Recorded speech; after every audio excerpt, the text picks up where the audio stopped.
আসসালামু আলাইকুম। আমি একটা কোড একটা একটা জিনিস কোড করে আমি একটা নিউজ বলে তারপরে আমি একটু বলতেছি। হ্যাঁ, 11ই মার্চ সময় দুপুর 2টা 30। কিছুদিন আগে আমি আপনাদের বলেছিলাম যে রিফাইন্ড আওয়ামী লীগ নামে নতুন কোনো একটি ষড়যন্ত্র আসার পরিকল্পনা চলছে। এই পরিকল্পনা পুরোপুরি ভারতের। সাবের চৌধুরী, শিরিন শারমিন, তাপসকে সামনে রেখে এই পরিকল্পনা সাজানো হচ্ছে। আমি সহ আরও দুজনের কাছে ক্যান্টনমেন্ট থেকে এই পরিকল্পনা উপস্থাপন করা হয় 11ই মার্চ দুপুর 2টা 30 আমাদেরকে প্রস্তাব দেওয়া হয় আসন সমঝোতার বিনিময়ে আমরা যেন এই প্রস্তাব মেনে নেই। আমাদের বলা হয় ইতিমধ্যে একাধিক রাজনৈতিক দলকে এই প্রস্তাব দেওয়া হয়েছে, তারা শর্ত সাপেক্ষে আওয়ামী লীগ পুনর্বাসনে রাজি হয়েছে। একটি বিরোধী দল থাকার চেয়ে একটি দুর্বল আওয়ামী লীগ সহ একাধিক বিরোধী দল থাকা নাকি ভালো। ফলশ্রুতিতে আপনি দেখবেন গত 2 দিনের মিডিয়াতে আওয়ামী লীগের পক্ষে একাধিক রাজনৈতিক বয়ান দেওয়া শুরু হয়েছে। আমাদেরকে আরও বলা হয় রিফাইন্ড আওয়ামী লীগ যাদের নিয়ে করা হবে তারা এপ্রিল-মে থেকে শেখ পরিবারের অপরাধ স্বীকার করবে, হাসিনাকে অস্বীকার করবে এবং তারা বঙ্গবন্ধুর আওয়ামী লীগ করবে এমন প্রতিশ্রুতি নিয়ে জনগণের সামনে হাজির হবে। আমাদের এই প্রস্তাব দেওয়া হলে আমরা তৎক্ষণাৎ এই বিরোধিতা করি এবং জানাই যে আওয়ামী লীগের পুনর্বাসনের পরিকল্পনা বাদ দিয়ে আওয়ামী লীগের বিচার নিয়ে কাজ করুন। এর উত্তরে আমাদেরকে বলা হয়, মানে জবাবটা শুনেন, এর উত্তরে আমাদেরকে বলা হয় আওয়ামী লীগকে ফিরতে কোনো ধরনের বাধা দিলে দেশে যে সংকট তৈরি হবে তার দায় তোমাদেরকে নিতে হবে, তার দায়ভার আমাদের নিতে হবে এবং Awami League must come back. আলোচনার এক পর্যায়ে বলি যে দল এখনো ক্ষমতা চায় না,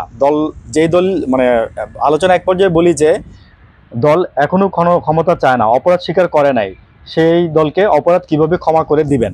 অপরপক্ষ থেকে রেগে গিয়ে উত্তর আসে, you people know nothing, you look wisdom and experience, you are in the service for at least 40 years, তোমার বয়স থেকে বেশি, তাছাড়া আওয়ামী লীগ ছাড়া ইনক্লুসিভ ইলেকশন হবে না।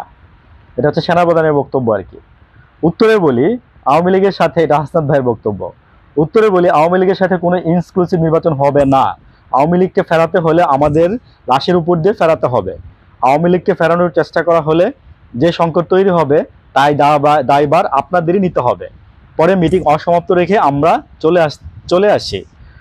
জুলাই আন্দোলনের সময় আমাদের দিয়ে অনেক কিছু করানোর চেষ্টা করা হয়েছে, কখনো এজেন্সি, কখনো বা ক্যান্টনমেন্ট থেকে নানা ধরনের প্রেসক্রিপশন গ্রহণ করতে বা চাপ দেওয়া হয়েছে।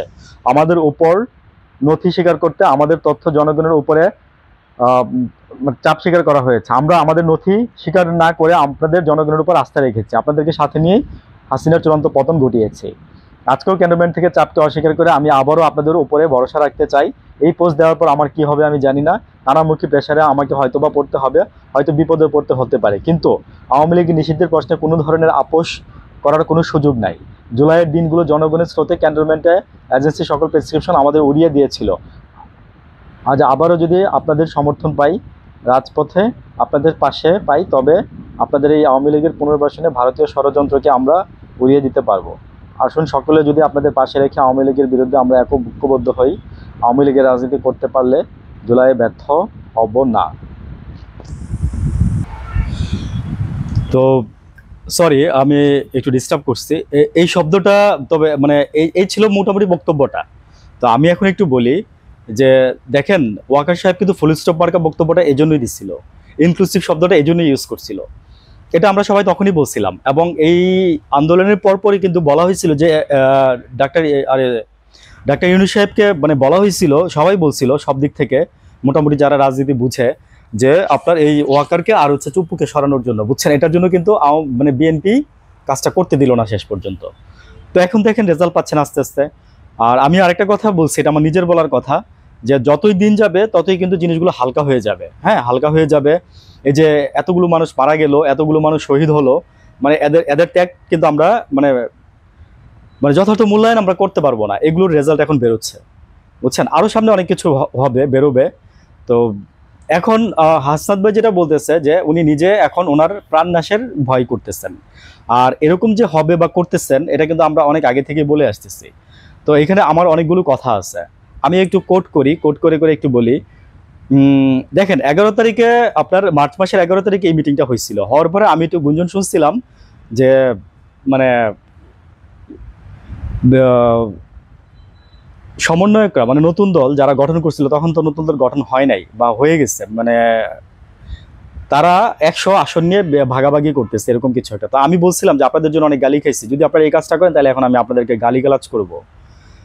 তো ওই কাজটা ওনারা করে নাই, ওনারা এককভাবেই নির্বাচনে যাবে এটাই আমি জানি। আমিও এই মানে নিউজটা এরকমই জানতাম, তাই আমি এইটুকু বলছি। তো উনি এটাই বলছে যে একে আর আওয়ামী লীগকে আপনার এটা যে ওয়াকার সাহেব যে আওয়ামী লীগকে যে আবার নিয়ে আসতে যাচ্ছে, কিংবা ওই যে বললাম না যে 625 জন যে উনি যে লিস্ট করে যে তালিকা যে মানে জাস্ট 625 জন উনি দেখাইছে, কিন্তু এটার মানে হচ্ছে 18 জনের 1800-র বেশি, বুঝছেন? তো কি বলবেন আসলে, মানে কারে বিশ্বাস করবেন? আমি জাস্ট এই কথাটাই বলে শেষ করবো যে কাকে বিশ্বাস করবেন।